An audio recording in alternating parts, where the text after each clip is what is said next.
આપણા માસીના છોકરાને બોટાદ 12મા ધોરણનું એડમિશન લેવાનું હતું એટલે હું આપણા ભાઈબંધ ડાબલો આવતે રે વિવેકાનંદ સ્કૂલમાં એડમિશનનું પૂછવા આપણા ભાઈબંધને પછી તો મોંઘો ફાલુદા પાઈ દીધો. તો કેમ છો બધા મિત્રો, મજામાં દેશો? આપણા નવા મિની વ્લોગમાં તમારું બધાનું સ્વાગત છે. બપોરે જમી કાઢીને દુકાને બેવાનું કીધું એટલે દુકાને ધ્યાન રાખવા બેહી ગયા. દુકાને બેઠો હાર્દિકભાઈનો યશભાઈનો ફોન આવ્યો કે હાલ ફાલુદા પીવા. પછી તો ભોલેનાથ આઈસ્ક્રીમ આવતે રે મફતનો ફાલુદા પીવા. આપણા ભાઈબંધને પછી તો મોંઘો ફાલુદા પાઈ દીધો.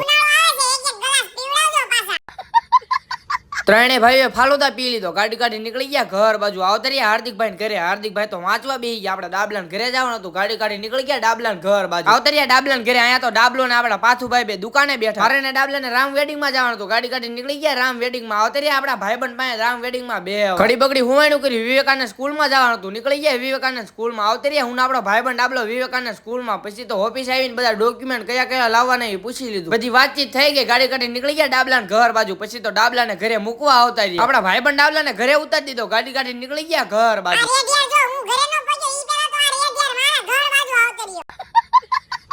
મોટી દુકાને બેહવા બોલાવ્યો. પછી તો મોટી દુકાને ધ્યાન રાખવા આવી ગયા.